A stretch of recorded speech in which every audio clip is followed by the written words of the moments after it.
Today we're looking to dive into the lore of GTA 6. We are covering all the side characters that were announced after Rockstar's release of the game's second trailer, as well as covering the new cities located within Leonida. I need to get that right. I think it's Leonida. Let's see where the crazy world of GTA 6 is going to take us. We begin with Cal Hampton, who is a longtime friend of Jason Duval's. Cal works with Jason doing some drug running, but for the most part, he enjoys staying low-key and avoids getting into trouble. He also seems to be in the same place as Jason in terms of life. However, where Cal is comfortable, Jason is looking for much bigger things. And to be honest, Cal has a pretty cool design. Looks like just a chill buddy who likes to drink at the bar, who likes to get crazy, who likes to do dumb shit. So I think he's going to be a pretty fun character. He's going to be a character that's going to be maybe best friends with Jason, and it's probably going to be a character that we got to help out a lot, and he's just going to be like one of our boys. I think that Cal Hampton's going to be a really cool character in GTA 6. But now we move on to Booby Ike, who is basically a big-time name in Vice City. Some would even consider him a legend of the streets, as he grew from regular street and drug running and turned his money into investments and profits, owning strip clubs, real estate, and recording studios. Lately, Booby has been heavily invested in a young up-and-coming artist by the name of Draquan Priest, as he looks to have a massive hit on his record label, Only Raw Records. Now, Booby looks like he's going to be one of those characters that we're probably going to be doing missions for, and he might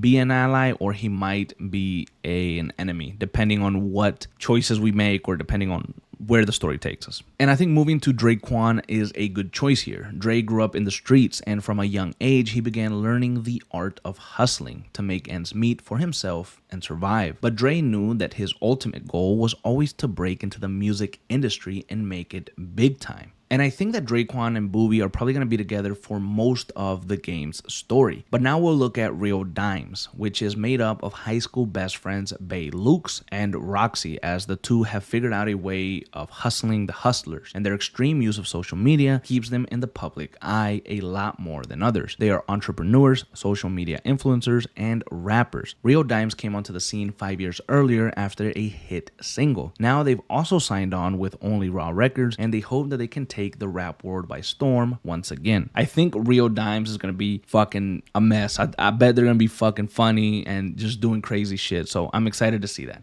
But one of the most interesting new characters here is Raul Bautista. He is an extremely charming and confident individual who likes high risk, high rewards. Raul is a seasoned bank robber who is always looking to expand his team, and he is on the hunt for the next big score. Raul is a character that really reminds me of the movie Heat, 1995, with De Niro and Al Pacino. I think this character is heavily inspired by that, and I cannot wait to see him in action. And I say this specifically because there's a shot that you can see. I'll try to show it here. I'm not sure if I can, but this shot reminded me so much of the movie Heat. The way that he just kind of comes into the scene, the smoke in the back, the police cars, is clearly after a bank robbery or some type of robbery, and he has the gun real close to his shoulder, and he has like a little bandana covering him, the long hair. It looks kind of like Val Kilmer. Like, obviously the character model doesn't look like Val Kilmer, but it looks like his character with the long hair and everything. So I'm really interested to see where Raul Bautista goes. I also have a feeling that he may not be a very good character in terms of, like, he may betray us, he may do something. I think we should watch out for Raul. And now we have old-timer Brian Heder, who was drug running in the Keys during the Golden Age. And many years later, he continues to do the same thing with his now third wife, Lori. Brian and Jason work closely together, and they have for a few years. Brian even lets Jason stay in one of his properties rent-free, so long as he continues to help his business. And so Brian is a drug runner that has employed Jason and his friend Cal. And we're probably going to be seeing a lot of Brian. He might,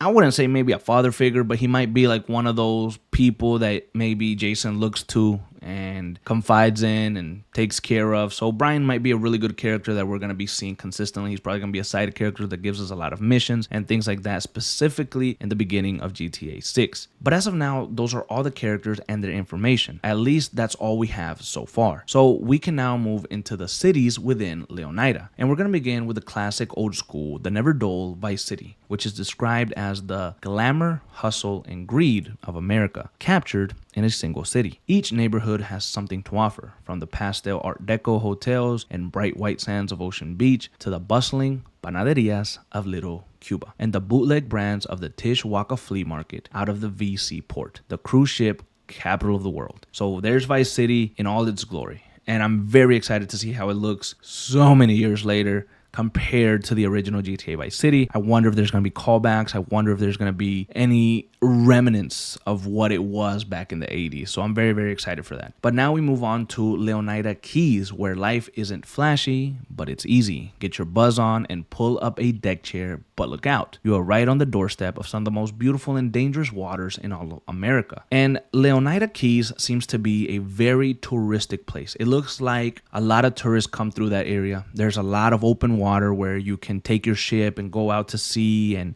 fish and swim and just have fun. I think this part of Leonida Keys, or the Keys, is going to be extremely populated with so many different types of people. I bet there's going to be restaurants, food markets, shops. It's going to be busy. I can see Leonida Keys being a busy tourist place, and that sounds really, really cool. Now, Grass Rivers gives a warning to its visitors. You never know what lies beneath the surface of this pre-mortal expanse. The gators may be the most famous attraction, but there are far deadlier predators and weirder discoveries among the mangroves. And so the Grass Rivers looks like it's far from Vice City. It looks like it's far from the Keys. It looks like there's where you might see the southern folk, and you might see some people that really don't like you maybe, and just some crazy stuff. There's a bunch of swamps. Obviously it's going to be filled with predators like gators and other scary stuff. I mean, it looks wet. It looks watery. It looks messy. It looks rough and dirty. And it looks like you could spend a lot of fun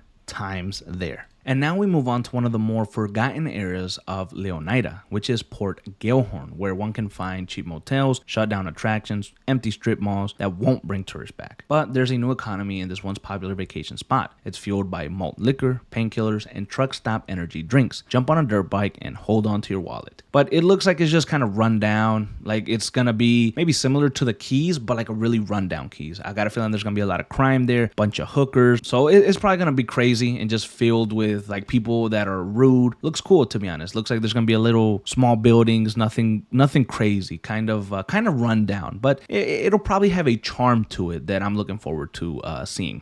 And now we'll move on to Ambrosia, which is located in the heart of Leonida. American industry. The old school values still reign supreme here, whatever the cost. The Allied Crystal Sugar Refinery provides the jobs, while the local biker gang provides almost everything else. So Ambrosia is going to be a gang territory. It looks like it's a gang territory controlled by a local biker gang. It looks like they might be called Final Chapier Ambrosia. Maybe something like that. Final Chapier. Yeah, that might be the biker gang. I'm pretty excited to see that area and explore that area. I like that type of vibe, and I'm curious to see what kind of goes on in there. And lastly, we have Mount Kalanga, which is a national landmark up against the state's northern border. Mount Kalanga offers prime hunting, fishing, and off-road trails in the lush surrounding backwoods. Hillbilly mystics and paranoid radicals live far from the prying eyes of the government. This is wild, wild country. And I'll be honest, guys, this area of the map really calls my attention. I love, obviously, Red Dead Redemption 2. I love the Wild Wild West. I love that vibe. It's giving me like a desert area, Arizona type of area maybe. It just looks like it's going to be open, big, mountainous. I love that the color palette is different. Like in Vice City and the Keys, it looks blue, it looks bright, it looks like saturated. And over here in Mount Kalanga, it looks like yellow and brown. And it just looks so damn cool. It looks like there's going to be different types of predators over there, like cougars and things like that. So you got to be careful. I mean, it looks insane, and I really hope that it's huge and open and just a lot of land to like traverse. And that's basically what we have for GTA lore. This is all the side characters that we have so far and the areas of the map. So we get to know a little bit more of GTA 6 and what awaits us in the new GTA game.